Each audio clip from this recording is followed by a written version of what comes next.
Olá, bem-vindo ao vídeo sobre a digitalização da Ucrânia. Ser claro permitiu ao exército ucraniano resistir ao choque e depois atacar a Rússia, tanto na linha de frente quanto na retaguarda. O avanço digital permite que a população ucraniana resista economicamente, mesmo com cortes de energia ou tempo em abrigos. Isso ainda permite que a indústria ucraniana funcione, mesmo com bombardeios diários.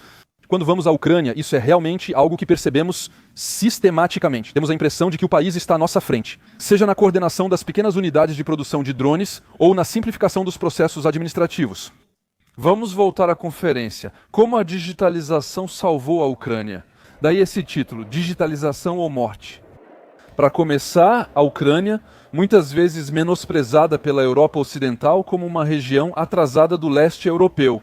Eles estão muito à nossa frente e quando conversamos sobre isso, a abordagem costuma ser a mesma. Transformar uma empresa grande em uma de baixo custo é difícil. É difícil tornar a administração da França mais econômica. Nos anos 90, era mais fácil criar do zero um sistema quase ideal. A digitalização acelerou em 2013, 2014 e 2015. Usamos todas essas ferramentas. Tipicamente, isso se vê no dia a dia. Você vê o que temos aqui para pedir uma bebida com ODU bem ali fora? Nunca vi isso fora da Ucrânia antes. Mas lá, poder escanear, escolher no menu, dizer o que quer, ou então pedir e pagar sozinho sem precisar de um garçom, é algo que é normal. Nos restaurantes, você pode ter garçom ou se servir, isso faz diferença na qualidade do serviço. Isso é muito usado no dia a dia. Quer comprar flores no metrô? A gente faz transferência de dinheiro de número de cartão para número de cartão ou para um número de telefone. É o país mais digitalizado e avançado no setor bancário. Isso é algo que, pessoalmente, durante meu intercâmbio em 2023, não esperava vivenciar. Lá, pensando, isso é ótimo, estamos atrasados. Para eles, a administração já começou a se digitalizar cedo, por vários bons motivos. Para ser mais eficiente, mas também, por exemplo, na área de compras, para evitar tudo o que era corrupção. Ao reformar uma estrada, não deve ser o prefeito favorecendo um amigo. A gente passa por plataformas abertas, todo mundo pode se candidatar, a gente vê quais são as melhores e é completamente transparente na atribuição dos contratos públicos. Se olharmos para o sistema de justiça, a justiça se digitalizou muito rapidamente. Já em 2016, havia o registro de queixas online, as comunicações eram digitalizadas, as decisões estavam oficialmente disponíveis e acessíveis para todos. Provas, fotos e vídeos eram enviados diretamente aos autos do processo. Na França e Europa é preciso levar pendrives, é bem complicado. A notificação e o acompanhamento do caso são feitos diretamente. Desde 2020, as audiências ocorrem por videoconferência. Não é preciso gastar fortunas transportando criminosos perigosos. E então, com esse momento da Covid, acabou sendo conveniente, mas já era algo que estava previsto há muito tempo por eles. Outro exemplo na saúde desde 2017. Então, depois de alguns anos de trabalho, eles desenvolveram, você vê Doctolib, lembra?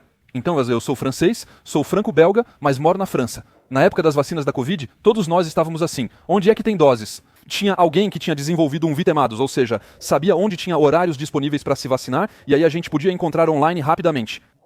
Para eles, isso era normal. O médico é digitalizado, as receitas são digitalizadas, a farmácia pode ter acesso direto a elas. Tudo é planejado, organizado e conectado de forma simples, evitando papelada. E quando chegam como refugiados e descobrem que recebem uma receita e depois precisam enviá-la à Previdência Social, isso leva 8 meses e papéis se perdem. Eles não entendem essas coisas, pois isso sumiu totalmente do ambiente deles. E tudo isso culminou no ano de 2020 com o aplicativo DIA, é o Estado digitalizado no seu bolso. Isso significa que, para começar, é o primeiro país onde existiram os e-passaportes. Você não precisa ter um documento de identidade ou um passaporte. Quando há uma abordagem policial, você pode apresentar seu e-passaporte, que tem o mesmo valor que o passaporte físico, com as mesmas seguranças que temos para os bancos, etc. Podemos votar online, podemos fazer muitas coisas. Todos os procedimentos administrativos são simples. Você pode abrir sua empresa em 10 minutos. Não há 50 tipos de empresas como Société par Action Simplifiée, Société à Responsabilité Limitée e empresa unipessoal de responsabilidade limitada. No chatbot, dizemos olá, informamos a placa e perguntamos onde buscar o carro. O sistema responde. Podemos perguntar como interpretar tal lei, etc. O sistema é muito completo. Isso foi antes da guerra. A guerra chega e aí, obviamente, eles são obrigados a acelerar. Tem um exemplo que os ucranianos que chegam aqui, eles descobrem o sistema francês. Já te falei. Um exemplo que me chocou foi quando precisavam de documentos e sempre diziam que faltava algum papel. Na lei ucraniana, órgãos públicos não podem exigir documentos de outros órgãos. Nós, quando queremos tirar um passaporte, temos que pedir uma certidão de nascimento, não sei onde, mas é sempre na administração pública. Na Ucrânia, tudo é integrado. Não é preciso solicitar certidão de antecedentes criminais para obter documentos. É muito simples. Os ucranianos não esperavam o nosso atraso e eu não esperava que estivessem tão avançados quando fui lá. No momento em que a guerra começa, então, eles implementam no aplicativo de inteligência artificial, mas em poucos dias com a ajuda dos voluntários, etc., que se envolvem. Como recrutar? O recrutamento permite abrir vagas para voluntários com especialidades específicas? Depende das nossas habilidades, como dirigir caminhão ou tanque. Havia arrecadação de dinheiro para o esforço de guerra, como a venda de selos. Na Segunda Guerra Mundial, eles digitalizaram a arrecadação de dinheiro. Com um tipo de crowdfunding, é possível doar criptomoedas internacionalmente e muitas pessoas participaram. Existe uma função offline no aplicativo. Ele faz o download com geolocalização de acordo com onde você está. Ele mostra onde estão os abrigos mais próximos. No inverno, como os russos cortam a eletricidade, onde é possível encontrar aquecimento. Onde podemos recarregar o telefone, tem eletricidade e aquecimento. Ou se abrigar quando há ataques aéreos, mesmo offline, no seu bolso, SUS. Como eu dizia, também existem a identificação e os passaportes digitais. Naturalmente, em um país em guerra, no qual 1/3 da população teve que se deslocar. Nos primeiros meses, muitas pessoas perderam seus passaportes, muitas pessoas perderam seus documentos. Bem, agora é tão confiável em nível internacional que a Organização das Nações Unidas incentivou, mesmo no exterior, como na Polônia, os cartões de identidade eletrônicos são oficialmente reconhecidos. Sim! Então, isso é algo, mais uma vez, que contribuiu para a gestão da crise durante a guerra. Sim! Por isso, o aplicativo DIA está entre os melhores do mundo, reconhecido pelo Times, assim como as invenções, enfim, como as ferramentas mais úteis e mais relevantes de 2014. Tudo isso também. É importante entender a real vontade da Ucrânia de se defender, vencer e não ser esmagada. Existe um real aspecto colaborativo na resistência à guerra. DIA, eu disse a vocês que era um sistema ultra seguro, mas que também permite fazer login em outros aplicativos e em outras ferramentas. Então só os ucranianos podem tê-lo. Por exemplo, ele tem Ivorog. É um sistema, é uma espécie de chatbot no Telegram, onde você precisa fazer login antes. E você vai dizer, eu tenho russos atrás da minha casa. Vi um tanque atravessando a rua e um veículo passando. E eles receberam centenas de milhares de relatos geolocalizados com fotos que tiveram um efeito real. E isso saiu 2 dias depois do início do conflito. Portanto, existe um efeito militar real. Na capacidade de crowdsourcing, coletamos informações de toda a população por meio de meios digitais diretamente conectados com o exército. Outro exemplo com eritropoetina também estava ligado a DIA. Você tem um míssil passando pelo céu, você pega seu telefone, aperta o botão, indica o alvo e depois, quando ele já foi, diz que tipo de alvo era. E então, à medida que muitas pessoas fazem isso, isso permitia geolocalização precisa e acompanhamento dos vetores aéreos, aumentando a taxa de interceptação para 85%, porque, na verdade, é preciso entender. Eu passei muito tempo com as pessoas que tentam combater isso. Eles estão com sua caminhonete e sua metralhadora, um míssil ou um drone. Ele voa a 50 metros de altitude a 800 km por hora. Se não tivermos aviso prévio, basicamente, uma vez que sabemos de onde vem, já é tarde demais. Ele já passou por cima da gente. Mas agora, eles têm uma espécie de mapa, um tipo de aplicativo chamado Virage, e isso permite ver de onde vêm os drones em tempo real. Quando aparecia no app que vinha de lá, a gente se virava para o lado certo. Depois tem a Zvuk, que era uma startup especializada em reproduzir as vozes de atores, cantores, etc. E então, quando a guerra começou, como eles tinham um sistema de inteligência artificial de reconhecimento de voz, começaram a trabalhar no reconhecimento de mísseis. Nossas impressões digitais são únicas, assim como a impressão sonora de cada míssil e drone, permitindo sua classificação. Você se lembra disso? É Hirohito, Segunda Guerra Mundial.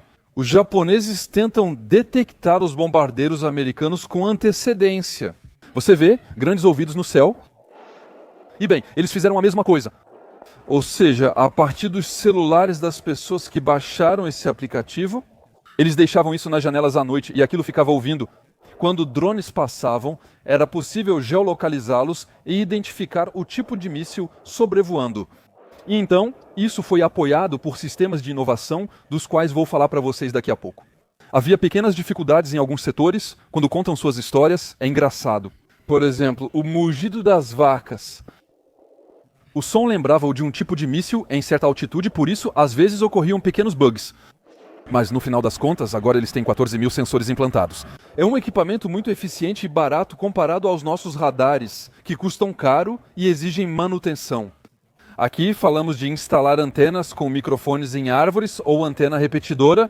Então, isso é realmente algo que está sendo implantado em massa hoje em dia e que também mostra como os ucranianos foram capazes de detectar os drones. Dos 27 drones que cruzaram a fronteira polonesa há 2 semanas, só 19 foram detectados.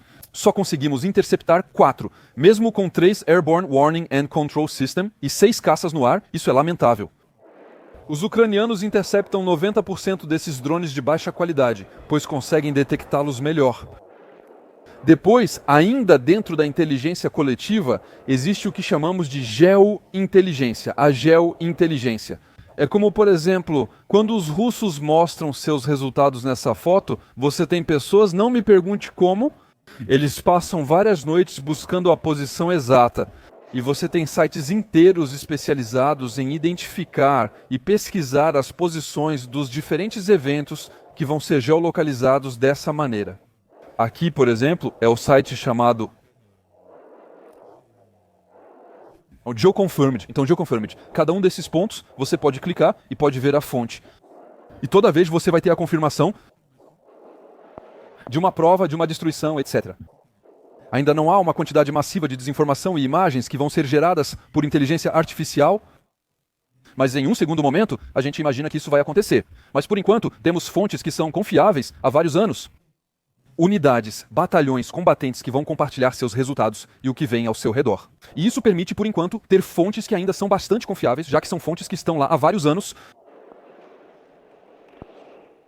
Depois, tem tudo o que envolve o crowdfunding. Ainda estou falando desse mundo colaborativo. Crowdfunding é pedir à população que financie projetos ou ações. Comprar equipamentos de proteção e armas, por exemplo. Essa foto foi tirada em um posto de gasolina, como você pode ver aqui. Isso é dinheiro. Ao comprar gasolina, você pode arredondar para a grivnia extra. Na verdade, isso era para financiar drones como vingança, já que os ucranianos são atingidos por mísseis há meses. Aqui estamos falando do ano de 2022. E na verdade, eles têm a impressão de que não têm meios de se vingar. A população ucraniana financiou o desenvolvimento de um drone para se vingar. Os militares falavam, vocês são legais, mas vão ficar de lado. Então eles desenvolveram um drone que foi chamado de Beaver no final de 2022, o Beaver. Quando eles testaram, o exército não acreditava nisso. Isso é o Kremlin com um Beaver se aproximando. Veja a explosão.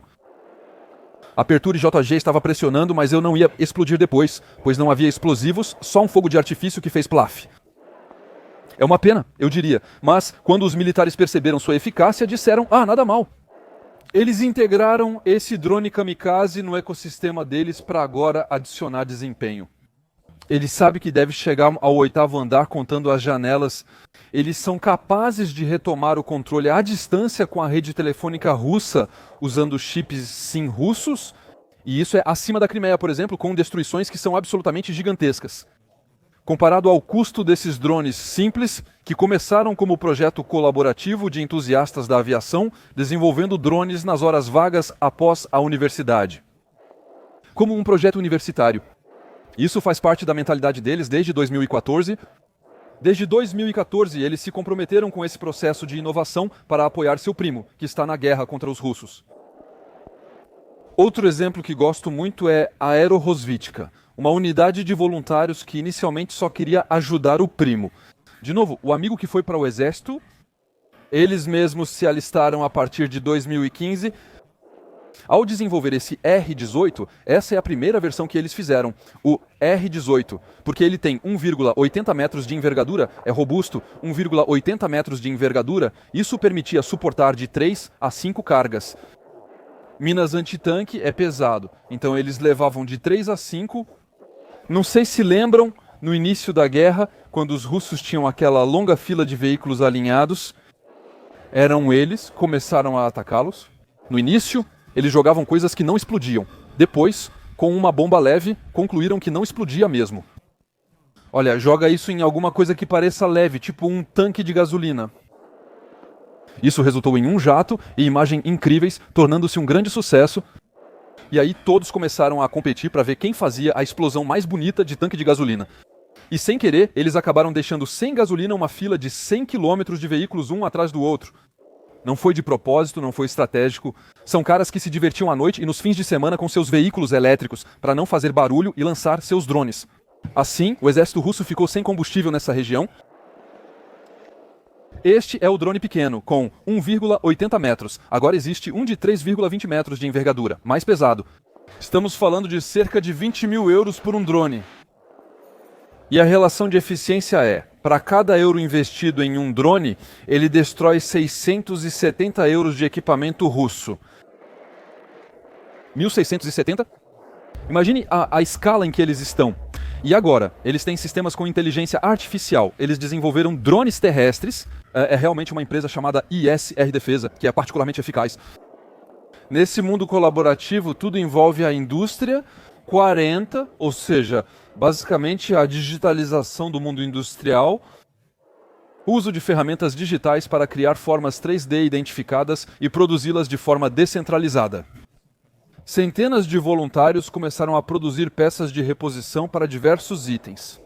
No canto superior esquerdo, por exemplo, você tem, com periscópios, você observa fora da trincheira, pelo canto superior direito, os sistemas de liberação para drones, para adaptar isso em drones convencionais, para amputá-los, para ter equipamentos que permitam segurar bem os membros, etc., com uma melhor recuperação, uma melhor cicatrização. Usávamos granadas comuns, mas como precisávamos soltá-las de maior altura, criaram caudas. Um ecossistema inteiro surgiu em torno disso.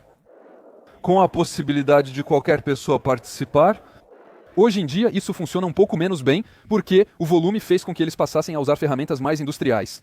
Mas até o final do ano de 2023, o uso das impressoras 3D oferecidas por você eram milhares de peças cruzando a fronteira diariamente em caixas de papelão, para ir aos locais necessários para a montagem e por um custo muito baixo, apenas alguns centavos de euro por peça. E então foi isso que permitiu a eles criar massivamente drones e adaptações para fazer a guerra. Outro ponto é a digitalização do exército, que se destaca bastante. Já estive no exército francês e conheço o C2, os centros de comando. Quando a gente vai lá, por exemplo, o aplicativo Combat Vision é um aplicativo permite, como eu disse antes, com o DIA podemos afirmar que há russos em um local, eles ali é no nível militar, eles vão adicionar no local qual alvo está onde, qual elemento em qual lugar. Na verdade, esse era um app usado por jogadores de paintball. Eles a deixaram mais segura. E ainda incluíram mais funções, para poder justamente definir onde estão os amigos, onde estamos, em que lugar, com sistemas de geolocalização e com realidade aumentada. Ou seja, quando eu aponto a câmera e tiro uma foto na minha frente, esse aplicativo vai me dizer que atrás daquela colina ali há um alvo que foi identificado. Isso permite um compartilhamento de informações ultra eficiente para o soldado de infantaria e o combatente desembarcado. Na artilharia, eles possuem quase o mesmo, chamado Kropiva. Também determina quem vê os alvos e sabe onde estão os companheiros. E aí, eu resumiria isso em uma palavra, é o Uber da artilharia. Da mesma forma que quando você chama um Uber, ele encontra o veículo mais adequado para a sua necessidade, dependendo de onde você precisa ir, etc. E para eles, isso vai dizer qual é a peça de artilharia mais adequada para o Striker, o que eu identifiquei de acordo com a situação do terreno e as peças que podem ser implantadas. E são engenheiros ucranianos que realmente trabalhavam na Uber, que realmente voltaram para a Ucrânia para dar uma mão para desenvolver essa coisa aí. E depois tem toda a dimensão. Commercial off the shelf significa commercial off the shelf, ou seja, o uso de equipamentos e sistemas que já estão disponíveis gratuitamente, abertos ao público. Então aqui você vê, eu estou em um bairro, em um quartel-general ucraniano. E do lado você vê o Discord. A transmissão de posição é feita pelo Signal, saber quem faz o que é feito pelo WhatsApp, a coordenação das equipes é pelo Discord. O retorno para saber se há drones ao nosso redor é pelo WhatsApp e o retorno de vídeo é pelo Google Meet. A comunicação ocorre via Starlink. Quando afirmo que o sistema deles é seguro, eles respondem que é bem mais seguro que o seu. Thales tem 600 milhões de euros, metade do valor mencionado. Como é que os russos poderiam entrar em cada um desses diferentes setores? Se a gente não vê tudo, não entende nada. Então, tudo teria que ser hackeado ao mesmo tempo. E, mais uma vez, para fazer login nesse Google Meet, é através do aplicativo de inteligência artificial. É necessário um documento de identidade ucraniano para acessar o aplicativo. Tudo relacionado à inteligência artificial e inteligência artificial generativa, como a Limpid Armor, começou antes de 2022. E eu vi isso, por exemplo, em Jitomir, em um campo de treinamento, em um veículo blindado soviético dos anos 60. Eles colaram 4 webcams, sincronizaram no meio. E o cara, com óculos de realidade aumentada, na verdade estava em realidade virtual. Ele enxergava em 360 graus e o sistema identificava alvos fora do campo de visão. Ele percebia o que mudara desde a última vez, indicando alguma inteligência ali dentro. E, obviamente, eles fizeram a mesma coisa com os drones kamikazes, nos quais colocaram Raspberry Pi para adicionar inteligência artificial. Então, nesse caso, tipicamente, quando a gente vai se aproximar do nosso alvo, quando nos aproximamos, há interferência. Então eu vou perder a comunicação. Mas você viu, tinha um pequeno quadrado branco em cima, mas na verdade esse pequeno quadrado branco significa que esse alvo foi adquirido. E que meu drone vai sozinho até o impacto, mesmo que eu tenha perdido o visual e não possa pilotá-lo. Você vê aqui, ele é eficaz até o impacto. Essa era a primeira geração. Segunda geração. Somos capazes de detectar qual é o ponto mais sensível do tanque. Eu reconheço que é um tanque T-72 e não um BMP-3, então é preciso atingir em tal lugar. Foque no canhão, pois destruído o blindado perde a utilidade. Então ele já tem 3 gerações de inteligência artificial para que o drone possa tomar uma decisão de acordo com o que está na frente dele. Sabe? Uma coisa que é bastante surpreendente, então aqui, isso foi mal recebido quando entrou na mídia, é a gamificação da guerra. Eles ganham pontos conforme sua eficácia. Por exemplo, você tem um combatente na linha de frente, um piloto de drone que tem resultados muito bons, vai ganhar mais pontos. E, com base nisso, sua unidade vai poder comprar equipamentos. Então, dito assim, sim, de fato, é um jogo. Isso significa que, em vez de fornecer 100 drones kamikazes por unidade ao dia, são usados 10 mil por dia, e aí a gente sabe qual unidade consome mais, já que há mais adversários na frente dela. Então, isso permite direcionar os recursos. E também, dentro da mesma unidade, quando tem um cara que consegue ter mais resultados, com certeza é porque ele é melhor. Vamos dar a ele 2 equipamentos de nível superior para aumentar sua eficiência. Ou então ele vai se tornar chefe de grupo, ou então ele vai virar instrutor. E, na verdade, esse sistema, que aqui não é bem compreendido, na minha opinião, é extremamente virtuoso na economia de recursos e na identificação dos melhores líderes. E depois, ao contrário do que fazem os russos para evitar erros, os russos caçam civis em Kherson. Os ucranianos têm controle, pois tudo é registrado e reportado. Assim, eles não podem atacar civis ou feridos de propósito. Depois tem a Amazônia, militares à frente, eu te garanto. Às vezes vou 5 quilômetros além e os militares dizem, aqui não é igual 5 quilômetros adiante. Não é a mesma guerra eletrônica do outro lado. E em um exército tradicional, é tudo muito piramidal, tal brigada vai ser equipada com tal material, etc. Aqui, como a decisão é bem descentralizada, isso aparece tanto nos aplicativos quanto na escolha dos equipamentos, já que cada um escolhe o sistema que atende sua necessidade. No Amazônia, preciso disso, dessa categoria será o mais eficiente. É tal blindado, explosivo, guerra eletrônica, então precisa desse bloqueio. Bem, isso é realmente no nível mais baixo que eles são capazes de tomar essas decisões. Eles são entregues pelo Correio Civil, por acaso. Os Correios ucranianos, a SSF ucraniana, é inacreditável. Você conhece uma expressão em francês onde se diz que a administração militar é para a administração, o que a música militar é para a música, o que a medicina militar é para a medicina. Enfim, você entende. Na Ucrânia, estão tentando criar um correio militar. Eles contam com sistemas que já foram digitalizados há muito tempo e que têm uma eficiência que é realmente muito, muito alta. A digitalização também faz parte da reconstrução, com, por exemplo, a implementação e o uso massivo de recursos de tecnologias da informação, especialmente a realidade virtual e a realidade aumentada, que serão utilizadas na pacificação, na comunicação, na documentação dos crimes de guerra, no retorno às zonas para evitar que pessoas traumatizadas tenham que recontar o que viveram, etc. Há um real trabalho de integração da tecnologia da informação e suas dimensões para possibilitar isso. Trabalhar de fato no campo. E também para preservar a memória do que foi destruído. E então, quando você tem certas áreas, por exemplo, em Bucha ou Irpin, quando vamos lá, podemos baixar um aplicativo e ver como era antes de ser destruído. É interessante ver o antes e depois, como acontece com castelos aqui.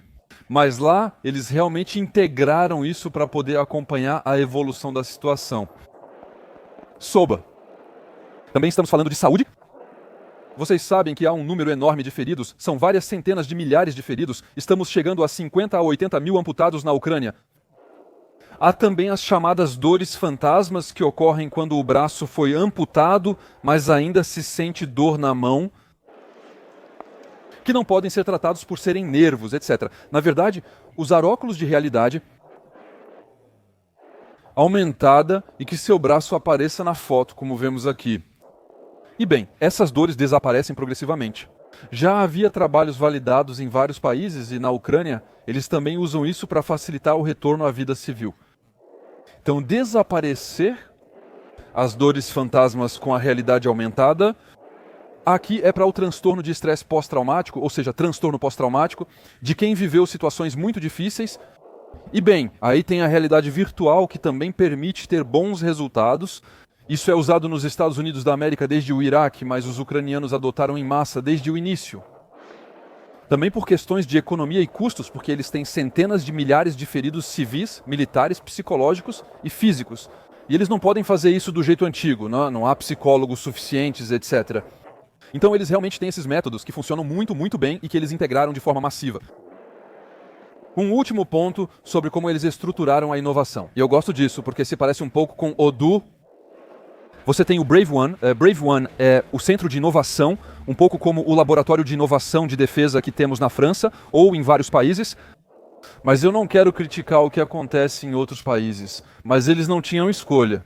Eles foram direto ao ponto com grande eficiência, com uma classificação que já era muito clara desde o início. Essas são as nossas necessidades. Precisamos de robótica, drones, guerra eletrônica, inteligência artificial aplicada a drones, robôs e desminagem. O que é bom é que isso permite uma classificação muito relevante e a gente vê quem vai para onde.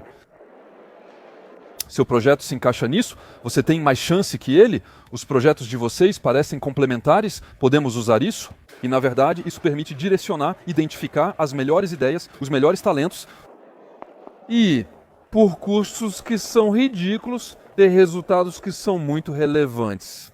Já pelo networking, pela organização do encontro, pela criação de redes, pelo uso de ferramentas colaborativas, dos 1.450 desenvolvimentos propostos, esses dados têm mais de 1 ano e meio. Identificaram 807 de interesse militar, há 700 que receberam a patente Brave One porque havia duplicatas, etc. 177 foram financiados com apenas 3 milhões de euros. Na França, para isso, a gente tem um PowerPoint. Por esse preço, está muito, muito à frente de tudo o que podemos fazer em qualquer lugar nessa área. Guardei uma frase que ouvi muito, sem tempo para besteira. Os ucranianos não têm tempo para esperar que os façam sonhar com PowerPoint para uma coisa que não vai funcionar em 6 meses e fazer licitações, etc. Isso não funciona. Aqui, quando fazemos uma expressão de necessidade, vou te dar um exemplo concreto. Quando eu observava situações em 2022, o exército, nossos exércitos belga, francês, identificamos essa necessidade, sabemos exatamente para onde precisamos ir. Então nós evoluímos nossa doutrina e depois, uma vez que a doutrina evoluiu, podemos fazer uma expressão de necessidade para os industriais. Os industriais responderão em 6 meses. E depois vamos testar o que eles propuseram e depois vamos validar, industrializar e começar a produzir. O que faz com que, infelizmente hoje, em 2025, a gente produza drones que são adaptados para a guerra de 2022. Estamos com 3 anos de atraso por causa dos nossos processos administrativos que são inacreditáveis. E, na verdade, quando eu converso com os administradores dizendo que a tomada de decisão é muito lenta, etc., eles dizem, você não entende, é a administração, são as regras, não dá para mudar. Eu digo, mas venham comigo para as trincheiras, tenho certeza de que vocês vão encontrar a solução para ir mais rápido. É isso. E quando vejo aqui o quanto a Odoo acelera a inovação, ela abre portas. Que ele tem não sei quantas, 250 mil pessoas que conseguiram um emprego graças a uma plataforma colaborativa. Eu tenho a impressão de ouvir a Ucrânia, na verdade. Antes de vir aqui, eu não percebia o tamanho da Odoo, nem quantas pessoas podem se beneficiar da plataforma. E bem, a Ucrânia dá a impressão de que é um país que entendeu o que vocês entenderam com a Odoo. Então, eu só desejo que muitos outros países sigam esse bom exemplo, que vocês criem muitos empregos e que os ucranianos sejam apoiados da maneira correta. Obrigado a todos.